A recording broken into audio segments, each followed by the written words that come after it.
Bismillahirrahmanirrahim. Assalamualaikum warahmatullahi wabarakatuh. Innal hamdalillah nahmaduhu wa nasta'inuhu wa nastaghfiruh wa na'udzu billahi min shururi anfusina wa min sayyiati a'malina. May yahdihillahu fala mudilla lahu wa may yudlilhu fala hadiyalah. Asyhadu an la ilaha illallah wa asyhadu anna Muhammadan 'abduhu wa rasuluh. La nabiyya wa la rasula ba'da amma ba'du. Qala Allah ta'ala fil Qur'anil Karim, a'udzu billahi minasy syaithanir rajim. Bismillahirrahmanirrahim. Yarfa'illahu alladhina amanu minkum walladhina utul ilma darajat. Wallahu bima ta'maluna khabir. Shadaqallahul azim. Wa qala Rasulullah sallallahu alaihi wasallam, utlubul ilmi walau bisin. Pertama-tama, marilah kita panjatkan puji syukur kehadirat Allah Subhanahu wa Ta'ala yang telah memberikan kepada kita semua nikmat iman, nikmat sehat, dan kesempatan sehingga kita dapat berkumpul menatap muka melalui video online ini.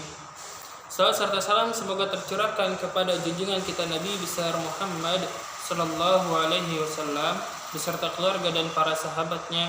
Semoga kita termasuk umat yang selalu istiqamah menjalankan tuntunan-tuntunan sunnah-sunnahnya, dan insya Allah akan mendapatkan syafaat beliau di yaumil akhir. Amin ya rabbal alamin.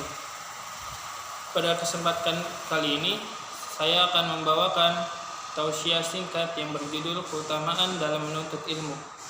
Seperti yang tadi saya sudah bacakan pada ayat di atas, surat Mujadilah ayat 11 yang berbunyi, Bismillahirrahmanirrahim.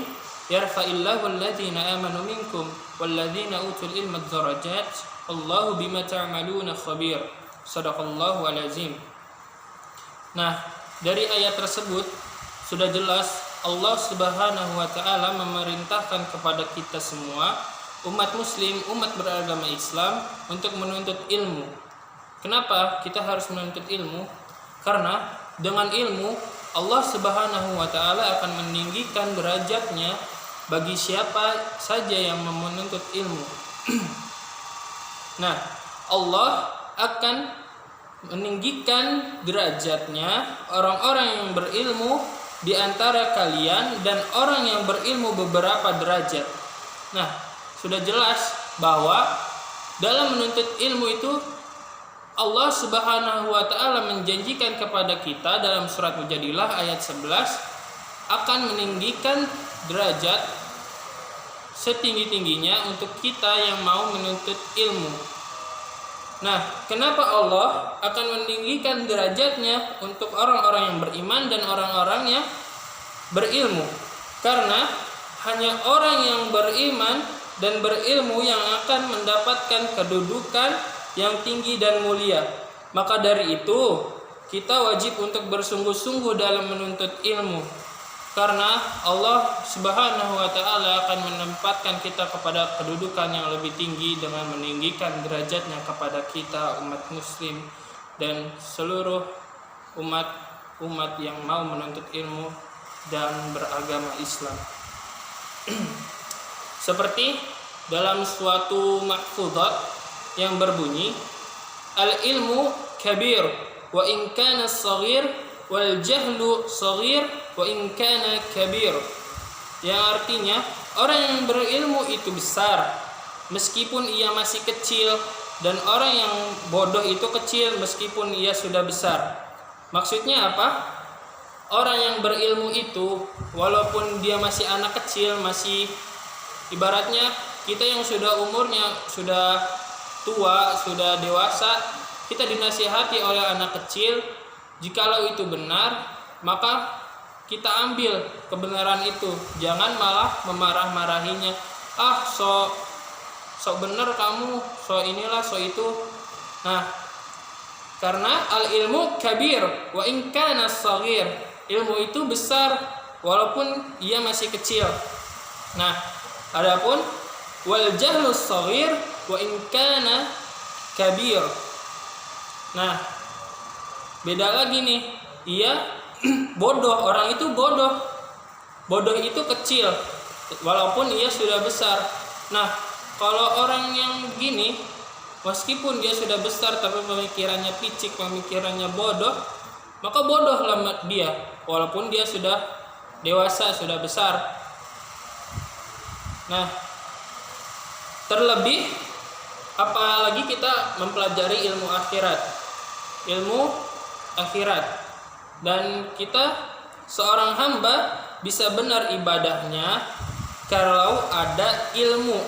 Maka kalau ada pertanyaan, beribadah terlebih dahulu atau mencari ilmu terlebih dahulu? Tentu jawabannya adalah mencari ilmu terlebih dahulu. Kalau kita ibadah tanpa ilmu, maka tidak akan benar dalam ibadah kita itu. Apa yang mau kita baca kalau kita tidak tahu ilmu? Apa yang kita mau gerakan kalau kita tidak tahu ilmu? Maka pentinglah ilmu itu bagi kita, terutama kita sebagai pelajar yang masih dalam ranah pengajaran oleh guru-guru di sekolah ini. Nah, keutamaan menuntut ilmu juga bukan ilmu dunia saja, tetapi kita harus menyeimbanginya dengan ilmu akhirat. Karena tidak mungkin kita sebagai umat manusia hidup terus-menerus di dunia, karena pasti kita semua akan meninggal, kita akan pasti semua akan mati, dan insya Allah kembalinya kepada Allah Subhanahu Wa Taala kembali. Nah, maka dari itu kalau kita tidak ada ilmu akhirat, cuma ada ilmu duniawi saja, bagaimana jikalau kita meninggal nanti ditanya oleh malaikat di alam kubur nanti, man rabbuka, siapa Tuhanmu? Tidak akan kita bisa menjawab, siapa, apa Tuhan dia? Misalnya sekarang kan lagi demamnya artis-artis luar negeri gitu, seperti Korea dan sebagainya. Nah, apakah dia akan menolong kita nanti di alam kubur? Jawabannya tidak. Kenapa? Karena dia itu makhluk, dan dia itu diciptakan oleh Allah Subhanahu Wa Taala juga. Maka dia tidak akan bisa membantu kita jika kita sudah masuk di alam kubur, ditanyakan pertanyaan-pertanyaan oleh malaikat. Nah, juga tadi hadis yang saya bacakan yang di muqaddimah tadi, utlubul ilmi walau bisin, tuntutlah ilmu walaupun harus ke negeri Cina. Maksudnya apa? Kita nih mempelajari ilmu dunia, utlubul ilmi walau bisin, tuntutlah ilmu walaupun ke negeri Cina. Meskipun kita harus ke negeri Cina yang mayoritasnya bukan umat muslim, jika untuk bersaing dalam ekonomi atau apapun sebagainya, kita diperbolehkan untuk menuntut ilmu walaupun negeri Cina itu bukan negeri muslim, mayoritas bukan umat beragama Islam. Kita tidak apa-apa untuk berdatang untuk menuntut ilmu di sana, untuk ilmu duniawi. Nah, untuk belajar ilmu akhirat kita bisa belajar seperti di pondok pesantren, sekolah-sekolah, dan sekolah-sekolah yang banyak ilmu agamanya, seperti di sekolah kita ini, di sekolah Muhammadiyah 2 Jakarta ini, di SMA-nya.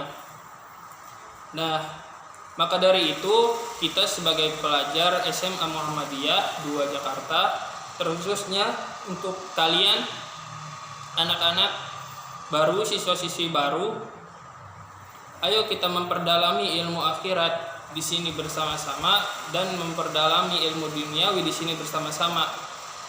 Karena di SMA Muhammadiyah ini kita diajarkan bukan cuma ilmu dunia seperti IPA, IPS, geografi dan sebagainya, tapi kita di sini dituntut untuk belajar membaca, menulis Al-Qur'an, menghafal Al-Qur'an, nah, dan sejarah Islam dan sebagainya, masih banyak lagi. Nah, maka dari itu kita harus ambil kesempatan itu supaya kita tahu apa sih itu Islam, apa itu ilmu akhirat, apakah itu ilmu akidah Islam, fikih dan sebagainya. Kita harus belajar, dan tempatnya kalau kita sekarang di sini, ya di sini di SMA Muhammadiyah 2 Jakarta ini. Mungkin itu saja yang dapat saya sampaikan. Kurang lebihnya mohon maaf. Billahi taufiq wal hidayah. Wassalamualaikum warahmatullahi wabarakatuh.